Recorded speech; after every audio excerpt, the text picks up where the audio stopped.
வணக்கம் நண்பர்களே, நான் உங்கள் சிந்து. இந்த நாள் இனிய நாளாகவே நல்வாழ்த்துக்கள். வாங்க இன்னைக்கு நம்ம முட்டை உடைச்சு ஊத்தி அந்த குழம்பு எப்படி வைக்கிறதுங்கிற ஒரு ரெசிபி பார்க்கலாம். வாங்க வீடியோக்குள்ளார போலாம். இப்ப நம்ம அடுப்ப ஆன் பண்ணிட்டோம். 1 ஸ்பூன் எண்ணெய் ஊத்தியிருக்கேன்.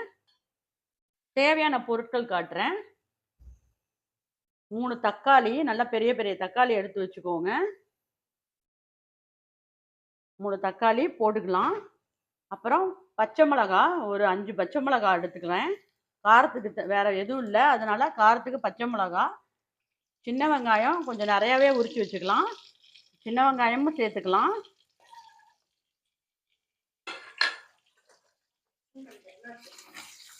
இதை நல்லா நம்ம வதக்கிக்கலாம்.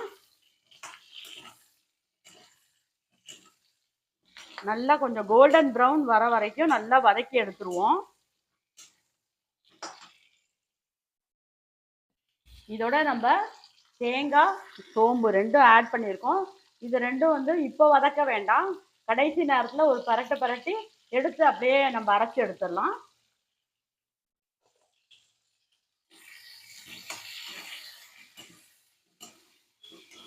பாருங்க, நான் கொஞ்சமாக தான் தேங்காய் எடுத்திருக்கேன்.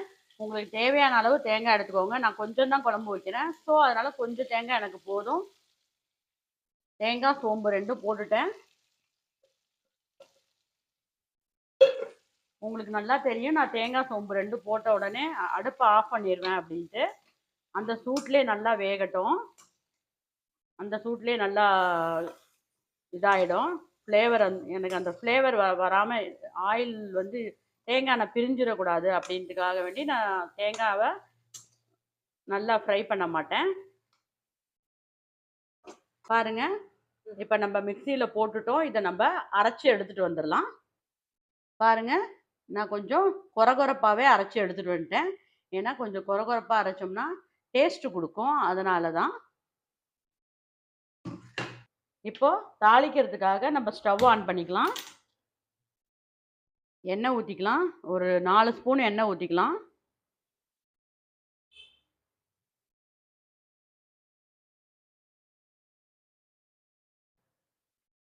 இப்போ பாருங்க, நான் கொஞ்சமாக பெருஞ்சீரகம் எடுத்திருக்கேன்.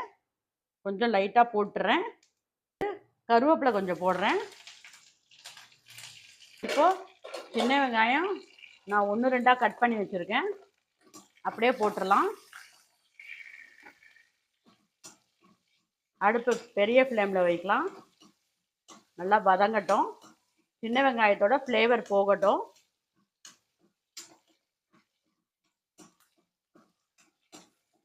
நான் ஏன் 1 2 பெருசாக கட் பண்ணி வச்சுருக்கேன் அப்படின்னாக்கா, பொடுசாக கட் பண்ணலாம். ஸோ நான் வெங்காயம் சாப்பிட மாட்டேன் அப்படிங்கிறதுனால எனக்கு பொறுக்கி எடுக்கிறதுக்கு ஈஸியாக இருக்கும். அதனால தான் நான் 1 2 பெருசாக கட் பண்ணியிருக்கேன். நீங்கள் நல்லா பொடுசாக நல்லா நைஸாக கட் பண்ணிக்கோங்க. ரொம்ப நல்லாயிருக்கும் நைஸாக கட் பண்ணி போட்டிங்கன்னா. இந்த ஃப்ளேவர் போகிற வரைக்கும் நல்லா வதங்கட்டும். என்ன பண்ணுற பாருங்க, இந்த ஃப்ளேவர் நல்லா இறங்கிடுச்சு, நல்லா வதங்கிடுச்சு. இப்போ நான் கொஞ்சம் பொடுசாக தக்காளி கட் பண்ணியிருக்கேன். 2 தக்காளி. அந்த 2 தக்காளியும் நான் சேர்த்துக்கிறேன்.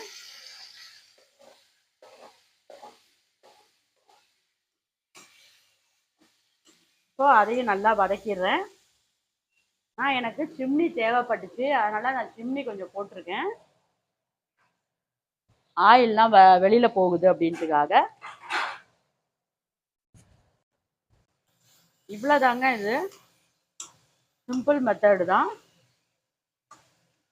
சில பேர் முட்டையை உடைச்சி அப்படியே ஊற்றுவாங்க டைரெக்டாக. சில பேர் புளி கரண்டி எடுத்துகிட்டு கரண்டியில் ஊற்றிட்டு அப்படியே ஊற்றுவாங்க. நான் டைரெக்டாக உடைச்சி அப்படியே ஊற்றிடுவேன். எனக்கு அப்படியே முட்டை அப்படியே நின்றுக்கும். பாருங்க, நல்லா வதங்கிடுச்சு. இப்போ நம்ம அரைச்சிட்டு வந்த மசாலாவை இதில் ஆட் பண்ணிக்கலாம்.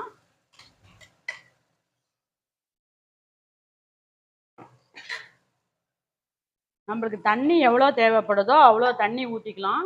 ஏன்னா முட்டை குழம்புங்கிறதுனால தண்ணி இழுக்கும், இல்லைன்னா எல்லாமே ரொம்ப கெட்டியாக போயிடும். ஸோ நான் தண்ணி நிறையா ஆட் பண்ணிக்கிறேன். இப்போ நான் இதில் வந்து கொஞ்சமாக மஞ்சத்தூள், கொஞ்சமாக நம்ம வீட்டு மிளகாத்தூள் 1 ஸ்பூன், நம்ம வீட்டு தனியாத்தூள் 1½ ஸ்பூன் சேர்த்துக்கிறேன். கரம் மசாலா அதுவும் ஒரு 1½ ஸ்பூன் சேர்த்துக்கிறேன். உப்பு தேவையான அளவு சேர்த்துக்கோங்க.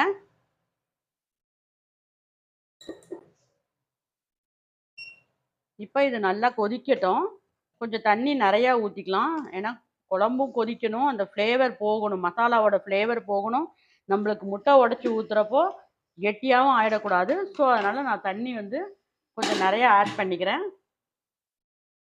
ஆட் பண்ணிவிட்டு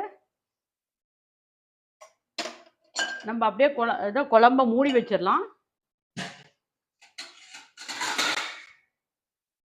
உங்களுக்கு டேஸ்ட்டு பார்த்துட்டு நீங்கள் மூடுறதுனா மூடிக்கோங்க. எனக்கு டேஸ்ட்டு தெரியும். ஸோ நான் வந்து அப்படியே மூடி வைக்கிறேன்.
ஃபைனலி நம்மளோட முட்டை குழம்பு ரெடி ஆயிடுச்சு. உடச்சி ஊற்றின முட்டை குழம்பு.